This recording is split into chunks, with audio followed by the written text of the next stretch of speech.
السلام علیکم۔ سب سے پہلے لاکھوں کروڑوں اور درود و سلام حضور اکرم صلی اللہ علیہ وآلہ وسلم کی ذات اقدس پر۔ 93 کا وہ دور جب ایم کیو ایم کے پہلے چیئرمین عظیم احمد طارق کو شہید کیا گیا، تھوڑا سا سمجھنا بڑا ضروری ہے، کیونکہ آج کے حالات اور اس وقت کے حالات بہت زیادہ مواصلت رکھتے ہیں۔ وہ کس طرح رکھتے ہیں اور اب یہ بتانا کیوں ضروری ہے؟ وہ اس لیے کہ بہت سارے ان کی برسی تھی اور اس پہ بہت سارے لوگوں نے بہت ساری باتیں کی۔ آپ کو معلوم ہے کہ بی بی سی اور وائس آف جرمنی اس زمانے میں ان کے قتل پر کیا کہا اور کس طرح سے وہ دیکھتے تھے؟ اور یہ بھی آپ کو یاد ہوگا کہ عظیم احمد طارق صاحب جو ہیں 30 اپریل اور 1 مئی کی جو درمیانی شب تھی، اپنے گھر میں دستگیر والے، اور اس میں اپنے گارڈز بھی تھے موجود، ان کی اہلیہ نائرہ طارق صاحبہ موجود تھیں، ان کے سامنے ان کو قتل کر دیا گیا۔ اچھا، ان کی زندگی میں یعنی کہ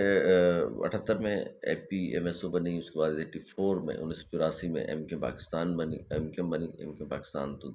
23 اگست 2016 کو بنی۔ تو ایم کیو ایم نے ایک بلدیاتی اور 2 جنرل الیکشن میں حصہ لیا اور کامیابیاں حاصل کی۔ اس کے بعد یہ پس منظر جاننا بڑا ضروری ہے کہ ایسا کیا ہوا کہ عظیم احمد طارق صاحب نے ایم کیو ایم کو چھوڑ دیا تھا۔ اچھا، یہ جو ہم بات کرتے ہیں تو چونکہ آپ کہتے ہیں جی پہلا غدار کون تھا، یا بغاوت پہلے کس نے کر دی، یا چھوڑ کے یعنی آفاق مذہب، اس کے بعد عظیم طارق کا میں حیران ہوتا ہوں کہ ایم کیو ایم حقیقی یعنی آفاق مذہب کی پارٹی بھی ان کو آن کر رہی ہوتی ہے، اور الطاف حسین کی پارٹی بھی ان کو آن کرتی ہے، اور یہ لوگ بھی ان کو آن کر رہے ہیں۔ اور حیرت انگیز ہے کہ ایک شخص نے پارٹی چھوڑ دی اور ایک اور نئی جماعت وہ شخص بنانے لگا تھا، تو پھر جناب اس کو آن کیوں کیا جاتا ہے، اس کی تعظیم کیوں کی جاتی ہے، تعریف کیوں کی جاتی ہے؟ اس لیے کہ وہ اس دنیا میں نہیں ہے، یا کوئی اور وجوہات ہے؟ اس زمانے کا ماحول بھی بڑا اہم ہے نا، کہ بھئی آخر ہو کیا رہا تھا، یہ بڑی اہم چیز ہے۔ یہ بات کہ جی وہ جس گھر میں تھے اس کے اندر سے کنڈی کس نے کھولی تھی، مصطفیٰ کمال نے کھولی تھی، یا مصطفیٰ کمال صاحب کہتے ہیں عدنان نے کھولی تھی، کوئی اور کہے کہ فلاں نے، میں یہ کہتا ہوں کہ جناب کنڈی تو جس نے بھی کھولی تھی، گولی مارنے والے کون تھے، انہیں بھیجنے والے کون تھے، اور اس قتل کا ماسٹر مائنڈ کون تھا، اس سے وہ کیا حاصل کرنا چاہتا تھا؟ تو اس کے لیے تھوڑا سا آپ کو یہ دیکھنا پڑے گا پس منظر۔ سب سے پہلا پس منظر میں نے جس طرح کہا کہ آفاق احمد صاحب اور دیگر لوگ علیحدہ ہوئے، پھر عظیم احمد طارق صاحب چلے گئے۔ 99 میں کہا جاتا خالد محمود صدیقی ہم نواب کچھ ایم پیز تھے اس زمانے میں، وہ جانا چاہتے تھے، نہیں گئے۔ پھر اس کے بعد دیکھ لیجئے مصطفیٰ کمال انیس قائم خانی صاحب الگ ہو گئے، نئی پارٹی بنا لی۔ اس کے بعد پھر 23 اگست 2016 کو، ظاہر 22 اگست کو تقریر ہو گئی، 23 اگست کو ان سب نے ان سے اب اس پہ غداری کہہ لیں، بغاوت کہہ لیں، یہ الگ ہو گئے، ان کو مائنس کر دیا۔ وہ کام جو اس زمانے میں ہونا تھا 92 میں، وہ کام جا کر کے ہوا 2016 میں۔ کس طرح سے ہوا اور یہ کام کیوں نہیں ہو سکا اور حالات کیا تھے، یہ بتانا بڑا ضروری ہے۔ اچھا، اب یہ دیکھیے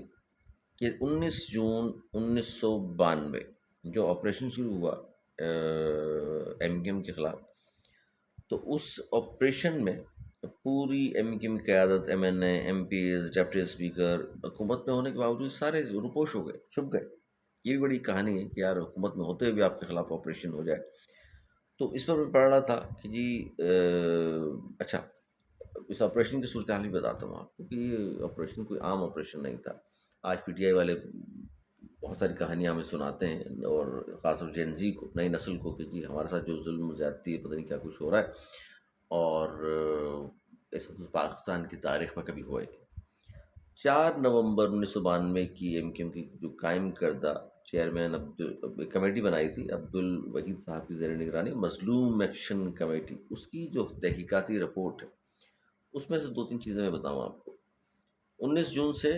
30 اکتوبر 1992 تک 7,000 سے زائد کارکنان، وہ کہتے ہیں ایم کیو ایم کی، گرفتار ہوئے، 411 کارکن قتل ہوئے، 3500 کارکن اغوا ہوئے، 14,000 گھروں پر چھاپے پڑے۔ ان حالات میں 28 نومبر 1992 کو 5 ماہ کی روپوشی کے بعد عظیم احمد طارق صاحب پریس کانفرنس کرنے سامنے آئے، یعنی منظر عام پر آئے۔ ان کی زندگی میں پارٹی امور چلانے کے لیے سینیٹر اشتیاق اظہر صاحب کی قیادت میں 12 رکنی رابطہ کمیٹی قائم کی گئی۔ پارٹی امور چلانے کے لیے یہ سیٹ اپ 2016 تک قائم رہا، یعنی بان متحدہ نے 12 رکنی رابطہ کمیٹی جو قائم کی تھی سینیٹر اشتیاق اظہر صاحب کی قیادت میں، پھر یہ رابطہ کمیٹی مسلسل چلتی رہی، لوگ تبدیل ہوتے رہے، اور جب تک ان کو ان لوگوں نے تسلیم کیا، یعنی کہ 22 اگست 2016 تک تو یہ رابطہ کمیٹی چل رہی تھی۔ اس کے بعد بھی اب بھی رابطہ کمیٹی موجود ہے، لیکن اب کچھ اور شکل میں موجود ہے۔ اب جناب یہ اب یہ دیکھ لیجیے، ایم کیو کے خلاف یہ آپریشن ہو رہا تھا، اتنی بڑی تعداد میں چھاپے پڑ رہے تھے، اتنے کارکنان گرفتار ہوئے تھے، اتنے اغوا ہوئے تھے، اتنے ماورا عدالت قتل کر دیے گئے تھے، اور باقی جو تھے وہ روپوش تھے، قیادت بھی روپوش تھی۔ ایسے میں عظیم احمد طارق صاحب سامنے آئے تھے۔ اب میں نے جو کہا، بی بی سی اور وائس آف جرمنی کے جو رپورٹرز یہاں موجود تھے، رفعت سعید صاحب تھے، اپنا بختیار صاحب، دیگر لوگ، وہ کیا کہتے ہیں؟ وہ کہتے ہیں کہ جی، رفعت سعید صاحب فرماتے ہیں کہ عظیم طارق نے اس وقت کے جو ملٹری انٹیلیجنس کے سربراہ تھے امان صاحب، ان کی یقین دہانیوں اور مکمل تحفظ کی ضمانت پر روپوشی ختم کی تھی۔ اس وقت کے اسٹیبلشمنٹ چاہتی تھی کہ وہ نہ صرف پارٹی کو فعال کریں بلکہ تمام مفروض رہنماؤں کو لے کر ایک نئی ایم کیو ایم تشکیل دیں۔ اب یہ بتائیے، جو لوگ کہتے ہیں کہ جناب ایسا کچھ نہیں تھا، وہ بتا رہے ہیں کہ جناب کس کی اسٹیبلشمنٹ چاہتی تھی کہ نئی ایم کیو ایم تشکیل دی جائے، ان کے کہنے پر روپوشی ختم کی تھی عظیم احمد طارق صاحب نے۔ ایم کیو ایم کو وہ چھوڑ چکے تھے، اور اب میں حیران ہوں کہ جب آپ چھوڑنے والوں کو غدار ایک طرف کہتے ہیں تو بھائی ان کو کیوں نہیں کہتے، یا کہیں کہ بغاوت کر دی تھی انہوں نے، اور اچھا، لیکن اس میں پوائنٹ یہ ہے کہ بھائی کسی کے کہنے پر، اسٹیبلشمنٹ کے کہنے پر،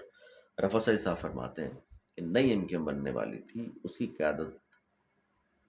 ذمہ داری سونپی گئی تھی عظیم احمد طارق صاحب کو، اور وہ کہتے ہیں کہ ان کو یہ گلشن اقبال جو ہے تھانہ، اس کے پیچھے ایک دفتر بھی لے کر کے دے دیا گیا تھا۔ اس طرح کا کچھ ایجنڈا بعد میں بھی ہوا ہے، آپ سمجھدار ہیں۔ اچھا، خیر، جس دن روپوشی ختم کی، اس دن بی بی سی کے ادریس بختیار اور فصیح صاحب ان کے گھر پہنچے، کمرے میں پہنچے، تو عظیم احمد طارق صاحب زاروں قطار رو رہے تھے، اور انہوں نے بڑا جملہ اہم کہا جو ان کو آج بھی یاد ہے۔ انہوں نے کہا کہ عظیم احمد طارق صاحب نے فرمایا کہ میں خون دیکھ رہا ہوں، اور کاش الطاف حسین میں تھوڑی سی بھی دانش ہوتی۔ یہ جملہ انہوں نے کہا، اور کہہ رہے ہیں اسی کمرے میں مولانا احترام الحق تھانوی صاحب موجود تھے، جو قرآن پاک پڑھ کر انہیں تسلی دے رہے تھے، اور کچھ عرصے بعد ظاہر ہے پھر یہ اپنے آبائی گھر دستگیر منتقل ہو گئے تھے عظیم احمد طارق صاحب، اور اس کے چند دن بعد ان کی اہلیہ جو ہیں عائلہ طارق، ان کے سامنے ان کو مار دیا گیا۔ اب رفعت سے فرما رہے ہیں کہ مقتدر حلقے یہ چاہتے تھے کہ اردو بولنے والوں کو سیاسی منظرنامے پر رکھا جائے، بالکل ختم نہ کیا جائے، لیکن اس وقت کے سیاسی اور عسکری قیادت کی ترجیحات آج جیسی نہیں تھی۔ جب اسٹیٹ نے اپنی رٹ قائم کرنا چاہی تو الطاف حسین کو خود ہی ڈس آن کر دیا، اور لاسٹ جو پیراگراف انہوں نے لکھا اور جو کہا وہ بڑا اہم ہے، اور آج کے حالات میں اس کو اگر آپ دیکھیں گے تو سمجھ میں آ جائے گا آپ کو بہت کچھ۔ وہ کہتے ہیں کہ جناب ایم کیو ایم ماضی کی طرح سیاست میں فعال نہیں ہو سکتی، البتہ آج اس پارٹی کے کچھ رہنما وہی کام کر رہے ہیں جو انٹیلیجنس ایجنسیاں عظیم طارق سے کرانا چاہتی تھیں۔ اب مسئلہ یہ ہے کہ عظیم احمد طارق صاحب شہید ہو گئے، ان کی برسی منائی، سب نے منائی، سب نے خراج عقیدت پیش کر دیا ان کو، اور اس میں دو تین چیزیں جو میں نے ٹائم زیادہ ہونے کی وجہ سے نہیں بیان کی، وہ آگے چل کر کسی پروگرام میں بیان کروں گا، جو ان معتبر صحافی حضرات نے بیان کی ہیں اور بتایا ہے۔ خاص طور پر وہ جو ایک بنگلے کا ذکر بہت ہوتا ہے، اس کے حوالے سے، کہ ایم کیو ایم کے ایک صاحب تھے، ان کے بنگلے پر حاجی، بہت سارے لوگ پہچان گئے ہوں گے، حاجی صاحب کے بنگلے پر جمع ہو جایا کرتے تھے سارے، تو یہ اکیلے نہیں تھے عظیم احمد طارق صاحب، اس میں بڑی تعداد ہے ناموں کی، فاروق ستار صاحب اور دیگر لوگ۔ فاروق ستار صاحب تو کہتے ہیں جناب عظیم احمد طارق صاحب کے حوالے سے کہ بہت کچھ ہے ان کے پاس بتانا چاہیے ان کو۔ ڈاکٹر سلیم حیدر صاحب ادھر ادھر کی باتیں بہت کرتے ہیں، آپ بھی بہت ساری چیزیں جانتے ہیں، آپ کو بھی قوم کو آگاہ کرنا چاہیے، کیونکہ ایم کیو والے یہ کہتے ہیں کہ جناب ہمارے تو اس زمانے کے آپ حالات دیکھ لیجئے کہ ہم تو روپوشی کی زندگی گزار رہے تھے، چھاپے پڑ رہے تھے، کارکنان مارے جا رہے تھے، ماورا عدالت قتل ہو رہے تھے، تو اس میں اگر ہمارا نام لیا جاتا ہے تو جناب کیا بات کر رہے ہیں آپ؟ آگے مصاحب فرماتے ہیں کہ جناب ہمارے تو اپنے کارکنان اس زمانے میں مارے جا رہے تھے، اس میں بھی کوئی دو رائے نہیں ہے کہ ان کی لوگ کی اس زمانے میں مارے جا رہے تھے، تو کیا کوئی تیسری پارٹی یہ کام کر گئی؟ اور عظیم طارق صاحب ساروں قطار کیوں رو رہے تھے؟ اور اس طرح رفعت سعید صاحب دیگر صحافی سلیم اللہ وغیرہ بتاتے ہیں کہ جناب کس کے کہنے پر سب کچھ ہو رہا تھا، یہ ہے وہ تاریخ۔ اس کے بعد پھر آج جب ہم دیکھتے ہیں ایم کیو ایم کی قیادت کو ایم کیو ایم پارٹی کے طور پر، تو سمجھ میں آ جاتا ہے کہ کیا ہونے والا ہے۔ تو دیکھ لیجیے جناب، میں نے کہا عظیم طارق صاحب کی چونکہ برسی گزری ہے تو ہم آپ کو بتائیں کہ اس زمانے میں ہو کیا رہا تھا، منظر نامہ کیا تھا، آج کے نوجوان کو نہیں معلوم۔ جو تاریخ کے اوراق الٹتے ہیں پلٹتے ہیں تو ان کو بہت ساری چیزیں نظر آتی ہیں، تو اور بھی بہت ساری چیزیں وقتاً فوقتاً آپ کے سامنے لائیں گے۔ عظیم طارق صاحب کے حوالے سے میرے نظر سے دو یہ مضمون گزرے تو میں نے کہا ضرور میں آپ تک پہنچاؤں، کیونکہ بڑے جامع مضمون ہیں یہ، اور اگر آپ کے نظر سے نہیں گزرے تو میں نے کہا میں آپ تک پہنچاؤں کہ اس زمانے کا منظر نامہ عظیم طارق صاحب کے حوالے سے، جو پہلے چیئرمین تھے ایم کیو ایم کے، اور بعد میں پارٹی چھوڑ گئے تھے، ایک نئی پارٹی کی بنیاد رکھنے والے تھے، اور کس کے کہنے پر تھے کیا تھے مضمون میں نے بتا ہی دیا، آپ کو پڑھ کے سنا ہی دیا کہ کیا کرنے والے تھے۔ لیکن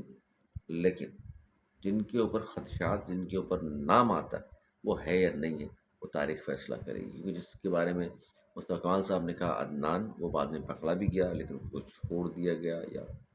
ثبوت نہیں تھے یا پھر کیا مسئلہ تھا، یہ اور بات ہے۔ پھر انشاءاللہ کبھی زندگی رہی تو اس موضوع پر پھر بھی روشنی ڈالیں گے، اور جو واقفان حال ہیں کوشش کریں گے ان سے مزید اس حوالے سے قریدیں اگر وہ جانتے ہیں تو، یا پھر ایم کیو ایم کے جو لوگ ساتھ تھے عظیم احمد طارق صاحب کے، انہیں سچ سامنے لانا چاہیے۔ تو بہت خیال رکھیے گا، میری اجازت، مرنے کے بعد۔